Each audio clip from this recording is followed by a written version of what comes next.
At sa nakaraan nating kwento, bigla na lang inutusan ni Crowell ang mga kasamahan na espada na patayin ang lahat maliban kay Silver Jackson. Samantala, papalapit si Walfred kay Henry, hindi namamalaya na aktibo na ang Magus Domain sa kanyang likuran. Nang mapansin ni Henry na lumalapit ito, pinaaktibo niya ang isang spell at lumitaw ang pader na bato sa harapan ng Chimera. Ngunit hindi yun sapat, sinuntok ng Chimera ang pader gamit ang malakas nitong galamay. Nang makita si Henry, tumawa si Walfred at ipinakita ang kanyang lakas at kumpiyansa sa tagumpay. Sinabi ni Henry kay Walfred na tumingin siya sa likod, dahil malapit na ang kanyang wakas.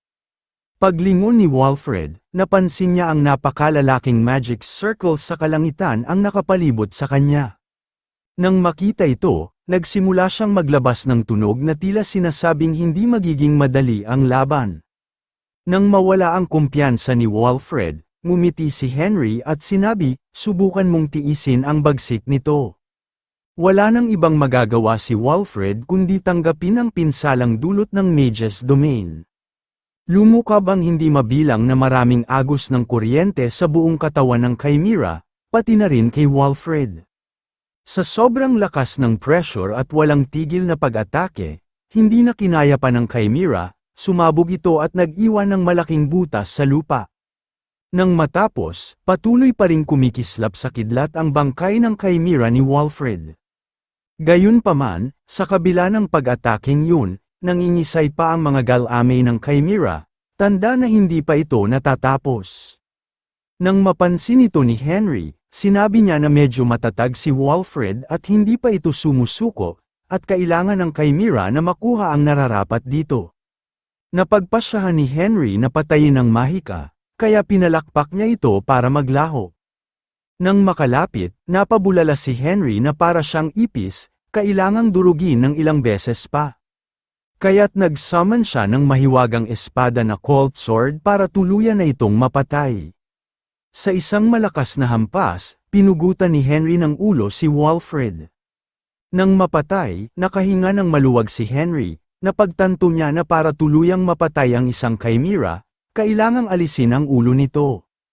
Matapos ang laban, tumingin-tingin si Henry sa paligid ng labanan upang tiyakin kung sino pa ang buhay. Natigilan si Henry, at umaasa siya na hindi papatay sina Eisen at Alfred. Samantala, naglalakad si Eisen sa gitna ng wasak na kapaligiran, naghahanap ng mga natitirang kasapi ng kanyang hukbo. Biglang lumitaw sa kalangitan ang isang espiritu sa anyo ng ibon.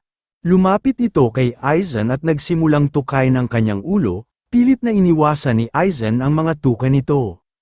Lumabas si Alfred sa harapan, at ang ibon ay lumipad papunta sa kanya. Tinawag ni Marquis Eisen si Alfred na walang hiya. Inutusan siya ni Alfred na tumigil, wala na raw natitirang buhay maliban sa kanilang dalawa. Pilit niyang pinapaintindi kay Marquis Eisen na ito na ang katapusan ng lahat.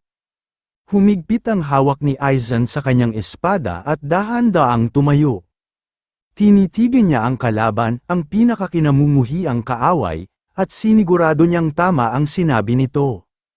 Galit na ipinangako niyang ipapadala niya si Alfred diretso sa impyerno para magsama sila ng kanyang anak. Agad na bumunot ng espada si Alfred, gayon din si Marquis Eisen, determinado silang tapusin ang isa't isa. Ngunit hindi pa man nagsisimula ang kanilang salpukan, may biglang lumitaw at pinigilan ang kanilang mga sandata. Si Henry yun, itinaas niya ang kanyang espada upang pigilan ang dalawa, siya ay nakangiti, tila isang ngiti na dumating na ang araw ng kanyang pinakahihintay. Nang makita si Henry, masayang sinalubong ni Marquis Eisen ang kanyang matapat na alagad, at ngayon nagkaroon siya ng bentahe sa laban. Ngunit si Alfred ay galit na galit sa pagdating ni Henry, napagtanto niyang si Henry ang may kagagawa ng pagkawasak sa buong imperyo. Hindi na nagpatumpik-tumpik si Henry, agad niyang hinampas ng espada si Alfred, sa lakas ng tama kaya bumagsak si Alfred, at tuluyan ng hinatid sa kabilang buhay kasama ng kanyang anak na si Walfred. Namangha si Eisen sa kagitingan ni Henry at pinuri siya sa ginawa, ngunit hindi siya sinagot ni Henry at nanatili lang itong tahimik. Sa halip, katulad kay Alfred ginawa niya ring atakihin si Marquis Eisen.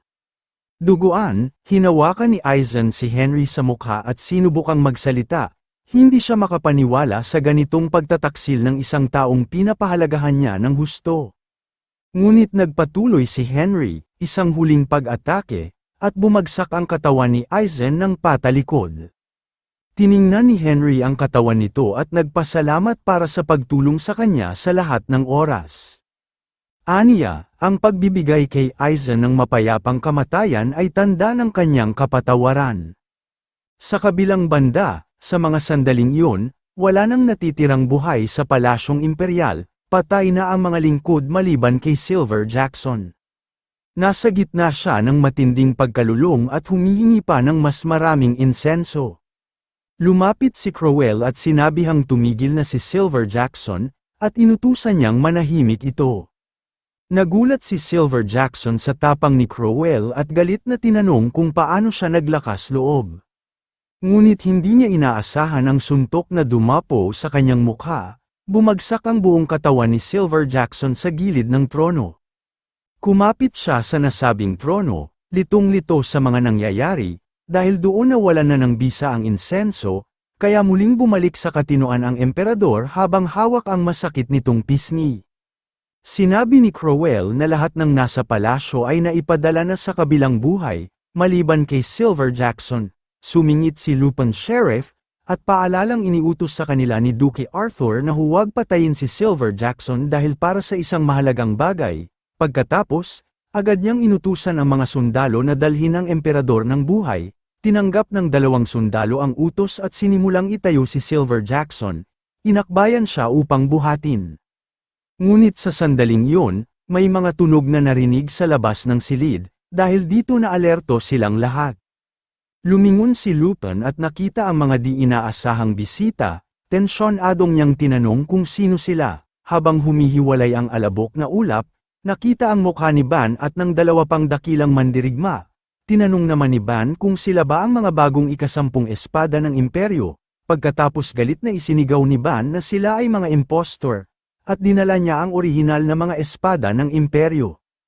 Nang marinig ang tinig ni Ban, napalingon sina Lupin at Crowell. Nagulat sila at nakikilala ang mga mandirigmang dumating. Si Behold Zircon, ang unang espada ng nakaraan at ang unang hari ng mga kabalyero. Siya rin ang berdugo na malungkot na humingi ng tawad kay Henry Morris dahil sa pagpatay nito sa entablado ng Bitayan. Humanda siya para sa pag-atake, iwinasiwas ang kanyang espada, at pinaaktibo ang kanyang aura. Agad siyang sumugod, ang kanyang espada ay naglalagablab sa dilaw na apoy. Nagmamakaawang pinapahinto ni Lupin si Behold, ngunit wala siyang balak makipag-usap. Agad siyang umatake sa dalawa, iwinasiwas ang aura ng kanyang espada at sa tindi ng apoy ay pinrotektahan ni Lupin at Crowell ang kanilang sarili upang hindi masunog sa apoy. Subalit, si McDowell Kurtz ang dating ikatlong espada ng imperyo ay sinamantala ang pagkakataon na iyon para umatake kay Crowell.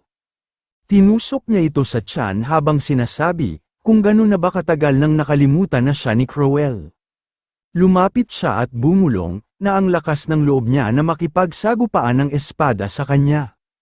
Pagkatapos nito, patuloy siyang umatake, binunot ang espada mula sa tiyan ni Crowell at iwinasiwas ito. Muli siyang gumalaw upang patayin ang 3 pang sundalong kasabwat. Sa isang mabilis na galaw tila parang kidlat, napatumba ni McDowell ang 3 sundalo ng ganoon kadali. Kaagad naman siyang lumitaw na kasing bilis ng liwanag sa harap ni Crowell na dumadaing sa sakit, at napansin niyang hindi pa ito bumabagsak at buhay pa. Nang makita si McDowell na gumamit ng aura para tapusin ang buhay niya, nakaluhod si Crowell at nagmamakaawa para sa kanyang buhay. Ngunit kasabay nito, ang kanyang katawan ay kumikislap, nagliwanag na mga kidlat ang bumabalot sa katawan ni Crowell, habang sumisigaw ito sa sakit at sumabog ito sa isang napakalakas na alon ng enerhiya. Samantala, napatigil si McDowell, walang kaalam-alam sa kung anong nangyayari, nakatayo siyang tulala at litong-lito kung sino ang tumapos kay Crowell.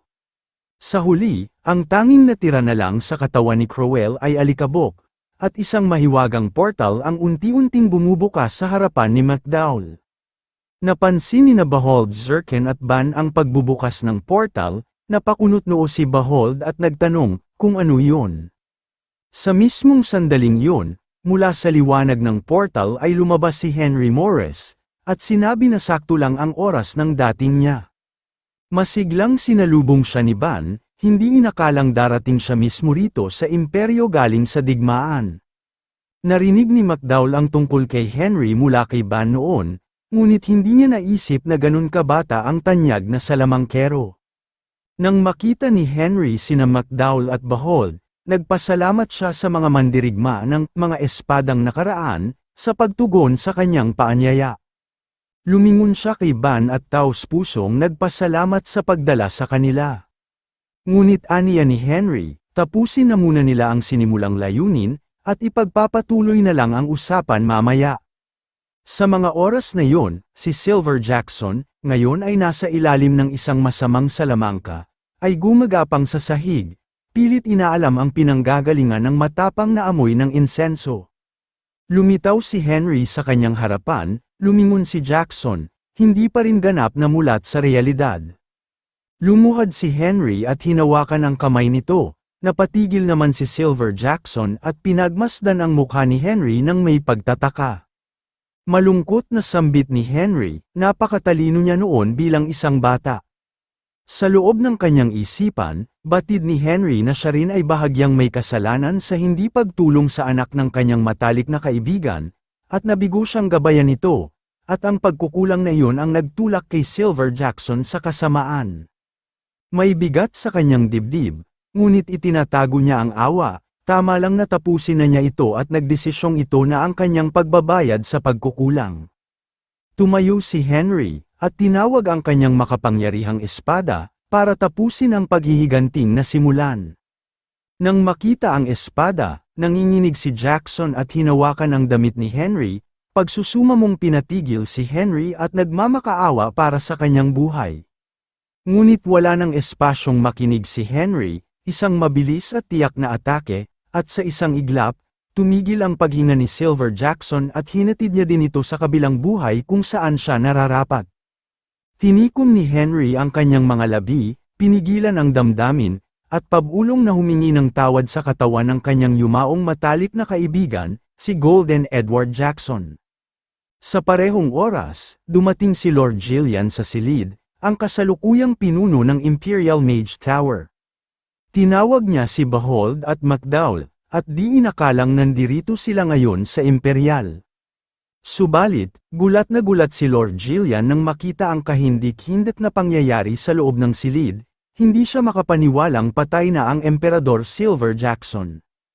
Tinawag siya ni Behold at McDowell, na agad naman siyang binati sa kanyang pagdating, tila hindi alintana sa kanila ang nangyari.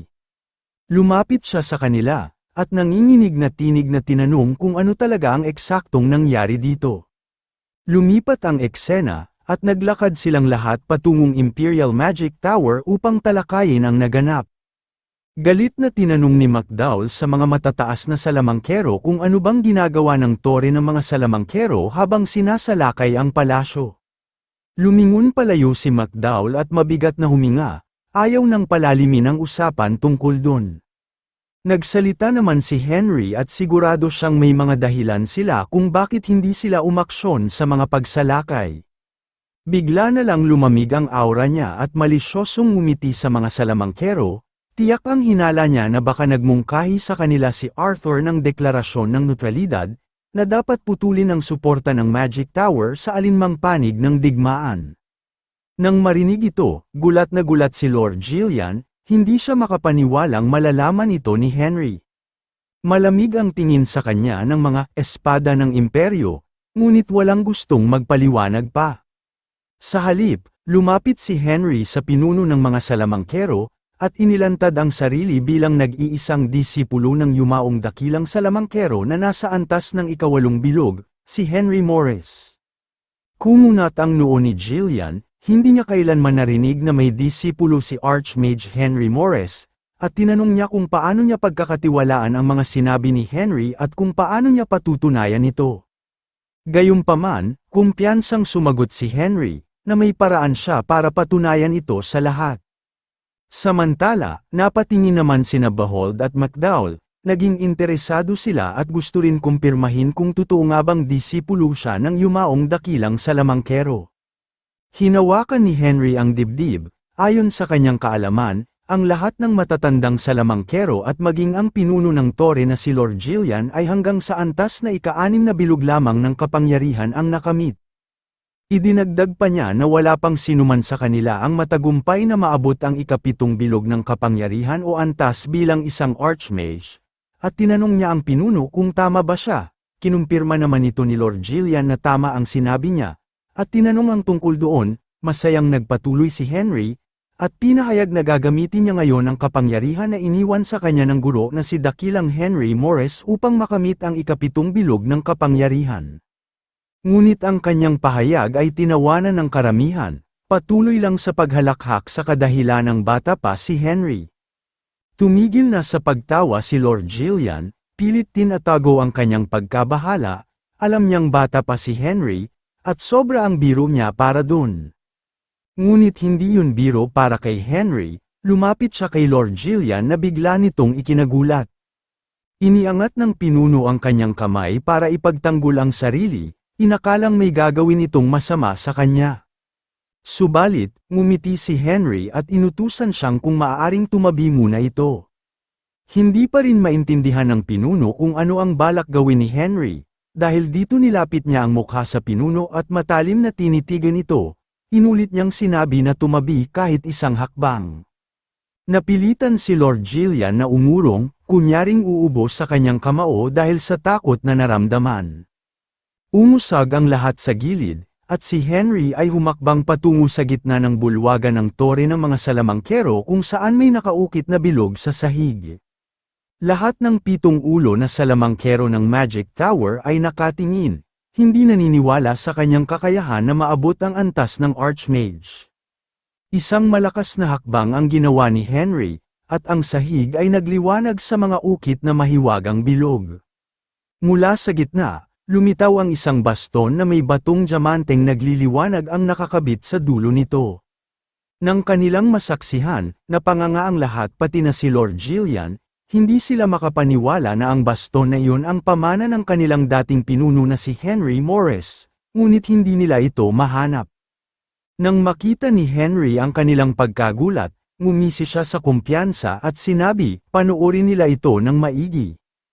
Ang lumitaw na baston ay artifact na tinatawag ni Henry na wisdom, ang tanging bagay sa mundong may kakayahang mag-imbak ng enerhiya ng salamangka. Inimbak niya ang lahat ng mana na naipon mula sa kanyang nakaraang buhay, ay narito sa bagay na ito. Sa isang iglap, umangat ang baston, at nang hawakan ito ni Henry, biglang tumubo ang berdeng mga talulot mula sa kanyang kamay. Yumabong ang buong baston, at nabalutan ang batong mahika ng imahe ng puno na tila buhay. Lumutang si Henry upang lumapit sa daloy ng enerhiya, sa isip niya. Kung maabsorb niya ang lahat ng mana na inimbak niya dito, tiyak na maabot niya ang panibagong yugto. Isang bugso ng berdeng liwanag ang tumama sa kanyang ulo. Tumagos ito sa kanyang isipan, binuksan ni Henry ang kanyang mata at nagliwanag ito sa matingkad na berdeng kulay. Napagtanto niya na nagtagumpay siya na maabsorb ang lahat ng mana sa baston. Isang napakabigat, napakaliwanag na presensya na nakita mula sa kalayuan, muli, isang figurang berdeng mahiwagang bilog na mahika ang umikot sa buong tore. Sa wakas, ang buong karunungan ng dakilang archimahe Henry Morris ay bumalik na sa kanyang tunay na tagapagmana. Bukod pa dito, nakamit niya muli ang kapangyarihan ng ika-7 bilog ng salamangka, na lumitaw sa bandang puso at isa itong patunay. Habang nangyayari ito, manginig-nginig si Lord Gillian sa likuran, at napagtanto ang kanyang pagkukulang at pagkakamali kay Henry. Dahil sa kanilang nasaksihan, lumuhad ang lahat ng mga salamangkero, bilang tanda ng paggalang sa kataas-taasang batang archimahe na si Henry Morris. Humingi din ng tawad si Lord Gillian habang nakaluhod, dahil walang ingat siyang nagsalita at pinagtawanan pa siya.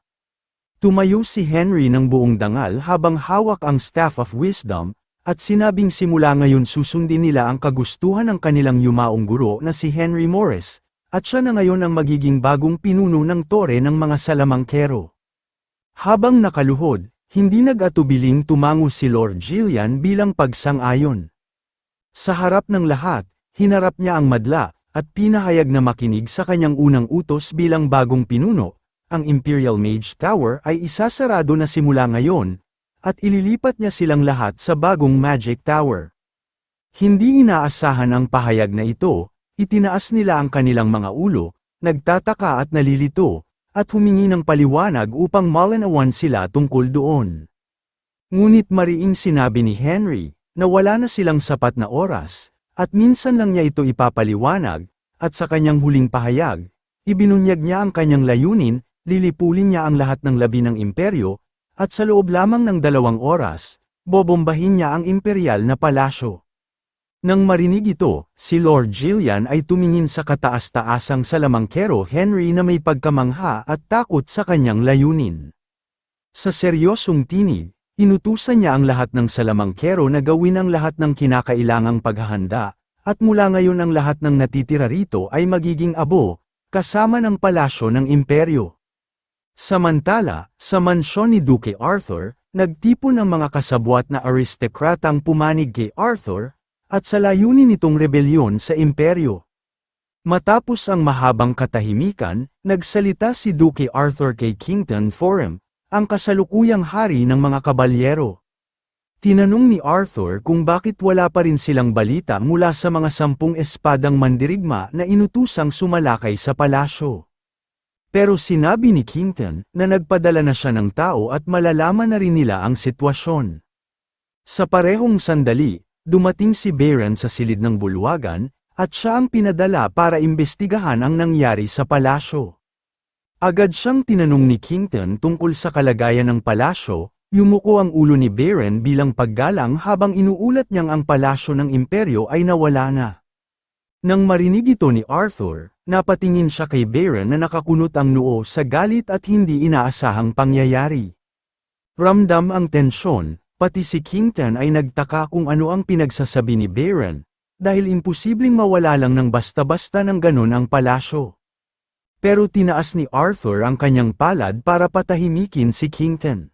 Sa malamig at nakakatakot nitong boses, sinabi niyang pupunta siya mismo sa palasyo para kumpirmahin ng lahat kung ito ba ay totoo. Pagkatapos lumingon siya kay Kington, at inutusan niyang ilabas at gamitin ang teleportation scrolls, na kaagad namang tumugon si Kington at sinunod ang utos ni Arthur. Agad niya itong kinuha, pinunit sa gitna, at nag-activate ng mahika. Nababalot sa mahiwagang liwanag ang buong silid habang naghihintay ang lahat ng aristocrates sa teleportasyon patungo sa imperyo. Sa ilang sandali lang, nakarating na sila sa pakay na lugar at mismong nakatayo habang nagliliwanag pa ang kanilang mga katawan sa mahika. Nang makita ang palasyo ng imperyo, ang lahat ng maharlika ay hindi makapaniwala sa nakita, napabuka ang kanilang bibig at wala nang natira sa palasyo ng imperyo. Wasak na wasak ito, at tila madaming katanungan ang pumasok sa kanilang isipan kung ano ang nangyari. Kahit nakikita na nila mismo, parang hindi pa rin totoo sa kanilang paningin. Pero si Arthur ay hindi nagpakita ng emosyon, sa nanginginig na kamay at tinig, itinuro ng kakampi ni Arthur ang bubong ng wasak na palasyo, at sinabing may kung ano doon. Ang lahat ay napatingala at napatitig. Sinusubukang alamin kung ang ulo ba iyon ng Emperador Silver Jackson. Nang makita ito ni Duke Arthur, napakunot-noo siya, hindi siya makapaniwalang nangyari ito. Tila nasira ang plano niyang maiwan na buhay si Silver Jackson para sa isang layunin na isuko nito sa kanya ang posisyon bilang emperador, at tama nga ang ulo ni Silver Jackson ay nakatusok sa isang sibat sa bubong, patunay ng kanyang pagkatalo.